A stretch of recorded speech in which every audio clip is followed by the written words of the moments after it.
you're welcome kuri Narababwiye TV, ikaze muri one on one. Hello bro. That introduction. Thank you. I appreciate. first of all, urasa neza cyane. Merci beaucoup. Asante. Ikibazo cya mbere nakubaza, Mbonyi, uri mu bantu bahangayikishwa n'icyo bari bwambare bagiye kuva mu rugo? Ntakubeshye rero, nimenya ikintu ndi bwambare ariko ngiye kugenda, wenda byuka ngakora ibindi byose ariko ibintu byo kwambara no muri concert. By the way, uzi ko njya no kuri stage kuririmba ntazi ngo nzambara, umunsi wa concert ugera ntazi ngo nzambara iki, si ibintu by'imyenda wapi kabisa, byaranze. Abantu bakuzi Israel Mbonyi 99.9% by'ubuzima bwawe urangwa no guseka. Hari igihe kigera aho wari ugiye kurira ukabivunjamo guseka? Cyane rwose, njyewe nkunda guseka, ariko ndahuye impamvu nuko nakuze mu muryango w'abantu bishimye bakunda gusekera, nta bintu dufata serious cyane, byose tumva ubuzima nyine ari ubuzima. So njyewe rwose ndisekera, ariko ntago usekurira gendera ndi gusenga wenda, ariko nta handi ndarira kabisa. Umuntu umugabo ngana gukizwe ari aya biragoye.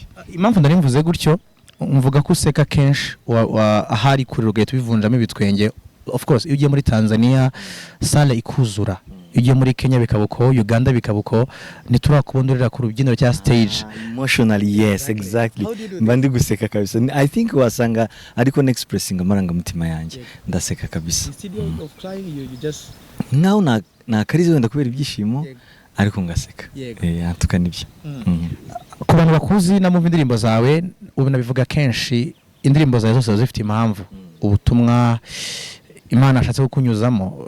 Icyo yakubwiye ngo bwira abantu, ijoro ryawe biri mu bintu bitondera kubera ko ushobora kubusinze. Like tell us about your night.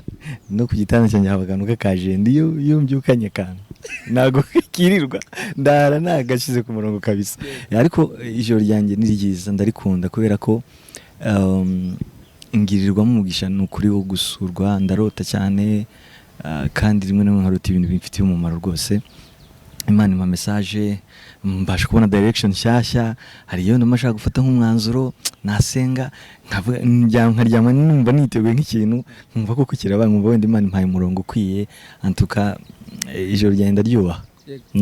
Bivuze ngo ibikomeye byose kuri Mbonyi biba mu ijoro. Ubundi ngira inziho impano 3. Ngira impano yo kurota pe, bitari blague. Ngira impano nkunda kurota. Nakurose nkabikubwira uzayibyumva ko ari byo. I wish. Yeah. Anyway, icya kabiri impano y'ijambo ry'Imana ndarikunda kandi nkunda no kurisoma, mbana naryo vraiment nka ndimfasha kwandika indirimbo. Ufite ndi umuhanzi wakabaye nk'umuvuga butumwa ariko ngafata ijambo nkarishira mu ndirimbo. Ni nkuko najya ngafata mikoro nkabwiriza, ariko kubikora mu kubwiriza ngafata ya magambo nkashyira muri melody ono nkayatanga. Ni nkako mba mbona imiziki yanjye imeze. Yego. Mbonye umuntu, mbonye umuhanzi, mbonye umukristo, batatu bambonye mvuze, ubatandukanye ute? Mbonye umuntu n'uyu nyine nabirenze pe, nabirenze. Mbonye umuhanzi nuriya nyine abantu babona kuri social media, aririmba, atarama. Mbonye umukristo rero, I think ubuzima bwanjye bwinshi buri privé cyane, ndetse n'ubuzima bwinshi bwa muri izo hango zose ibyinshi ndabyigumanira, ntabwo mbisharinga cyane. Buriya kera numvaga no kujya kuri social media ari nk'icyaha. Nawe ngozi nk'icyaha, ariko nagiye mbohoka gake kubera inyungu z'umurimo yenda byose. Ntabwo abantu bazi ibintu byinshi cyane kuri njyewe mu by'ukuri. Some days back ni nk'amezi atambutse, nta nubwo ari rimwe si kabiri, utwereka ku kintu umupira w'amaguru, like you can play football. Amateka y'ino umupira w'amaguru tera bagapira. Yeah, I do. Ako nyine bitari professional, ngiye just kwiyamiza gusa. Nuko katari gari ngo dutereho gatoya. Muri press conference wavuze cyangwa se wakomojeho, uvuga nyine ku rugendo rwawe, uvuga ukuntu hari ibyo utaruzi bya social medias like platforms n'izindi.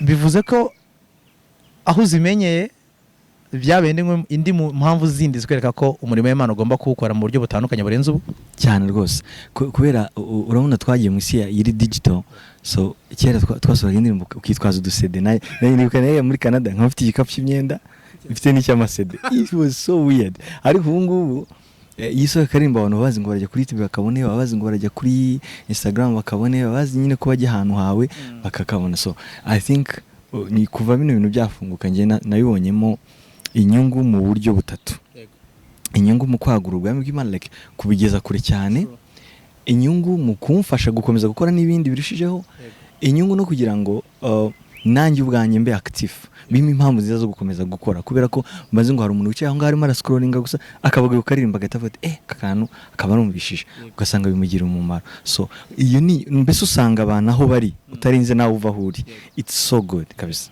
kandi tuyabona bimenye kera urengeye 2018 n'ejo bundi kabisa natinze cyane rwose na WhatsApp nagiye I think 2017 ihera kabisa nagiraga nayo numva abantu bayivuga ngavuga okay I think ni kera kabisa sinibuka neza umwaka ariko I think 2017 sinibuka neza ariko naratinze mu bantu batinze rwose nanjye narindimo ntago wikunda bijyanye n'ibyo yavuze muri press conference ukimenya ibanga rya YouTube uhamagariye abandi bakozi b'Imana ko babikora iyo spirit yo kutikunda no gusharinga ubumenyi cyangwa se n'ibyo utanga muri rusange wabihisemo cyangwa warabitojwe urabitora bro nabona gukuntu abantu bari bakoze Imana badu struggling nabona gukuntu dufite ubukene tubayeho nabi no habaga hari we ntago uzi iyo story sinzi kuyizi habaga hari ama YouTube channel hano abantu bahaga amafaranga ngo bashyireho indirimbo yes ntago no ukabwira umuntu kugira ngo indirimbo yawe ayumvisha abantu ukamuha n'amafaranga akayigushyira kuri YouTube kandi nayo iri bumugire umumaro it was so bad no nta makuru twari dufite umunsi rero nabimenye bagira ni campaign nagiye mbiruka mufungure abanyine barabikora abandi nyine ntibabyumva ariko nyuma bose baje gusanga ari byo mbonye Imana araguhamagaye yego hoya yarampamagaye rwose mbonye Imana araguhamagaye uri ndi ku ishuri muri sapana bya ndi kumpamagara ariko ngo kwitaba okay you mean calling so calling yanjye ituruka ndi ku ishuri i Nyanza Imana yarampamagaye nagize inzozi ndarota nigeze kubisharingaho gatoya nitwa Mbonye Ishyamba Israel ariko bimwe n'ibyo baje numvaga ari amazina atari cool nk'abana wapi nk'abana amazina mabi ntangije Maria abasaza ndavuga urabizi ndashaka amazina byenda gusa utaniyita ngo Mbonye Imfura Eric ubwo numvaga yari igezweho ariko ntago wabindeganyiriza pe n'uwaba ngo Eric nkumva nakazina keza kataba ndavuga rero ubu Dwiriga biramfata ku ishuri no mu byangombwa bijyaho ariko I think tugiye gusushanyiraho nibwo umusaza yangu tari ku okay nyuma rero nza kubihindura ari Imana impamagara yansanze ku ishuri impamagara muri ryazinyere ntakunda yambwira si witwa Mbonye Icyambo nari mu nzozi nyine ngo nabikubwiye si witwa Mbonye Icyambo ndavuga yego Imana igiye kugira icyambu cy'abantu benshi cyane kuri iyi si numva nari mutoya mu by'ukuri ariko nkibyuka numvishe ubwo butumwa atari ubutumwa busanzwe numva muri njyewe bugize imbaraga n'isanzwe ndota ariko numva muri njye bifite imbaraga ariko kirota ikintu kumubona cyane guteye n'ubwo birangira mbigize se mpita natangira no gukunda rya zina pe numva ndarikunze shaka no nakuma none bakunyita ya yandi angiye nyine ariko nkikarone ko namaze kubabwira uko bimeze Imana yaje kumfasha nyuma nyine nsubira ku mazina nagombaga kwitwa byarangiye nyine Icyambu nyine kibaye Icyambu nuko nahamagawe uwo munsi nibwo namenye ko mfite umuhamagaro wo kuririmba wo gukorera Imana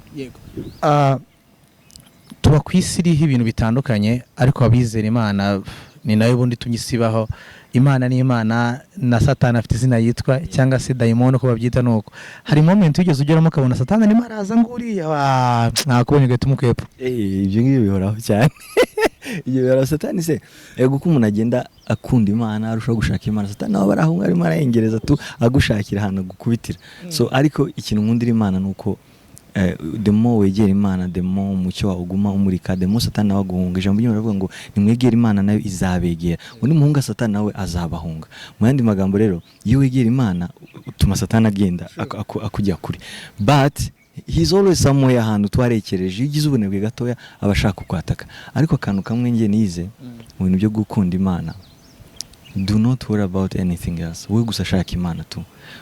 Ni yewe ni waba uri mu biki, aho wivuruguse mu biki bitabaho, wege imbere y'Imana gusa uyisenge. Iyo nyine igenda iguhindura gahoro gahoro, igenda igukoresha, iguhindura, ikwigisha, ugasanga ntiwarabona umuntu wari umeze ukuntu nyuma mwahura ukabona yabaye changed person completely, kandi utazi ngo habaye iki. Nta n'ikintu kibeho, ni just kubera gusa kakantu ko kwegera Imana. So akaraka niko kari important. So abantu rero bashobora kuba bita ngo kuri Satani cyane, no, mu mwihora ahubwo mwe mwegera Imana gusa. Satani muri kazihunza wenyine. So iyo ushaka rero kumwirukana mu kurwana, uzamara iteka ryose urwana nawe, kandi we akazi ke nukuhora turwanya. Wewe wegera Imana gusa, wishake Imana yenyine igenda imukwirukanira gahoro gahoro. Umunsi wa Israel mbonye utangira ute? Umunsi wanjye definitely nko muri no minsi ni gusenga, practice kugira nko masaa 5 saa 6, then nkajya mu kazi nyine cyo gutegura imyiteguro. Ariko umunsi usanzwe ngira ngo ni warumbajije cyangwa uyu muri no minsi. In the morning, like you wake up, I pray. I'm not a breakfast person. Ngo gatangira umunsi ngira muri studio most of the time, cyangwa nafite to meeting nkatujyamo umugoroba mu church. Va muri church ngasanga n'inshuti zanjye, nkunda kwikinira akabiyari, nkunda gutera agapira, nkajya muri siporo. Rimwe na rimwe nari haje ibintu byo kujya muri gym ariko namaye byananiye, so ringindi ariko nkiruka guryo utuntu nyine nk'utwo tu. Ntago umunsi wanjye bari mu musi gitangaza ya. Mbonye ukora gospel music mu myaka yari yabanje 10-15 banje, hari ukuntu gospel yamaga imeze nkaho ari abantu igenewe, byarikora gato indirimbo igasohoka ukagira ngo yagenewe runaka, gusa kuva baba introduced muri industry indirimbo zaze consumingwa n'abantu bose, abayisilamu, abasengera mu idini usore nyama cyangwa nadasengera, birashoboka bigakunda. Abona ko mujora avuga uti uri umuntu w'abantu bose, you want to welcome them. Ukibibona ko bishobotse ko n'umuyisilamu yarimo indirimbo yawe, n'umukatolika yarimo indirimbo yawe, icyaje mu mutwe wawe ni iki? Man, it's a blessing, bro. It's a blessing. Urabona iyo Imana igutije amatwi y'abantu, reka ngise kuri nta kintu wabigura, nta n'amafaranga watanga ngo bikunde, nta nubwo wagura favor y'Imana, ntiwagura igikundiro, ntiwagura amatwi y'abantu ngo munyumve ku ngufu. You can never do that. Wa promotinga, wakora ibintu byose, ariko ngiye niba Imana yarabibonye simbi ndi umunebwe muri ibyo bintu, sinzi no kubishobora, birangora cyane. Ariko Imana kugira ubwo buntu ikagutiza ayo matwi y'abantu, sha abari umugisha. Ngewe abo mukizwa, abo mukristo, abo utakijwe, abo hanjye kango gastori gasikije. Yari abantu mbanzi bizera hari kuri Noheli, hari utuntu turi hari bakicara bakinywera utuntu twabo, barangiza bakumva turatangiye, akazenje bamusara kaza agatarama gahimbaza Imana. Kandi ngiye kuri ubu ngubu n'uwo munyamumaro cyane, mbanzi ko nitubwiriza ubutumwa ashobora gufatirwamo kabarahindutse, kabarakijijwe. So nkabo rero kuri ngewe ni inyungu, ndashima Imana byo no kuba abitekereza ngo kanye mu gitaramo n'umugisha udasanzwe. Mbonye imbere yuko umukozi w'Imana abanje kuba umuntu, na nyuma ko umukozi w'Imana arongera akaba umuntu, ukugira umuntu atsindira umutima wawe, wa muntu uvuga ati yo this person I'm keeping in my circle, this person twakora ibintu binini, this person ndabona twagenda urugendo rurerure. Character z'umuntu ameze ate? You mean both side, right? Inshuti cyangwa umukunzi cyangwa ibintu nk'ibyo, bivuge neza nta kibazo mbaza. Mbaza icyo ushaka kumbaza ntacyo. Wemera ko Imana ari itanga umugore? Yego, ndabyemera. Kandi mwiza cyane rwose. Ukunda ameze gute ngo Imana imuguhe? N'uwo Imana yashimye. Uwo ngo nyine. Uwo ngo izaba naravuze ngo dusabe tuzahabwa. Oya reka ariko uwo nyine izampereza zaba ari, ariko narabiyibwiye iramuza. Usundi wabwibona iki ko ntamufite? Sugo, so yeah. Ubuzima busanzwe ari inshuti. Inshuti umuntu umwizerwa, umuntu ugira yego trust, umuntu trust mvuga yikoma ibintu byinshi, umuntu ugira ibanga, umuntu uri fam, umuntu uvuga umunyakuri, utabeshya, umuntu ushobora kumusora akambwira nakosheje, umuntu uzi kwitwararika, umuntu nyine udasamaye muri make. Ngewe bene abantu turahuza cyane. Ikindi umuntu utamfata nka Israel Mbonyi, umuntu nyine umfata nkambonye cyangwa usanzwe nyine tukaba inshuti nyine, because I'm not performing everywhere. Ahantu hose ndi ngumfate nk'umuhanzi, I don't like that rwose. Bashaka niba turi inshuti nyine tusabane tuganire, ni nutera blague nseke ni nyitero duseke birangira aho ngaho, apana kumfata nkaho murangenda meze gutya. Muravuze ko Imana igukunda bikabije, ingero zirahari. Hari icyo bita life product cycle, introduction stage, growth and decline. N'ubuzima busanzwe niko bumera, umuhanzi araza agakundwa agapopinga akaba munini agasubira haza kongera akagaruka. Iyo level decline ntago ugeze uyigira, wagize growth ihita fading yinjira mu yindi growth ifata East Africa through Swahili. Icyo kintu, I mean, I think this is a sign. What do you think? Ko Imana inkunda cyane. I don't know. Imana irankunda kandi ko inkunda niko ikunda n'undi wese. So I feel like no umugisha gusa Imana yitangira ikabikwihera nyine ku buntu bwayo, but mwebwe mubibona ari wave imeze gutya. But to me I judge myself all the time. Sinzi niba bakubandi bahanzi, maybe ubaba murabizi kuntu bamera, ariko nta muhanzi n'umwe nzi neza nubwo yajya akavuga ngo ndi umuntu wa danger, ariko umuhanzi wese ari underestimating for some reason somehow. Habe nakantu kavuga ngo ariko uziko reka ngusetse, uziko n'ubu tugikora igitaramo uvuga ngo ko abantu baraza for real I'm not lying to you. Kandi kubona ko n'amatike bari kuyagura cyane rwose, mba mbizi ko bizaza, ariko still mu mutima nkaba ariko se mba ngisenga mvuga komana abantu bazaza none you get ugasondera ariko sinundimo ni zisara.